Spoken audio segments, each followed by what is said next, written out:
പലപ്പോഴും ലില്ലിയുടെയും ആൽബിയുടെയും സ്വകാര്യതയിലേക്ക് അവൾ മനഃപൂർവ്വം കടന്നു വന്നു. അവൾ പതിയെ ആൽബിയെ ആഗ്രഹിച്ചു തുടങ്ങി. ഇഷ്ടപ്പെട്ടത് സ്വന്തമാക്കാൻ എന്തു ചെയ്യാനും സാറ തയ്യാറായിരുന്നു.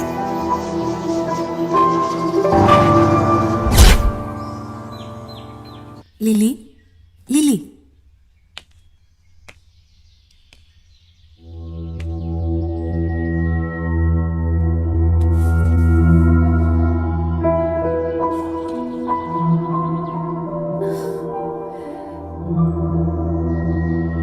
ആൽബി, നീ അരികിലില്ലെങ്കിലും നിന്റെ ഗന്ധം എന്റെ ശരീരത്തിന്റെ ഓരോ കോണിലും ആഴത്തിൽ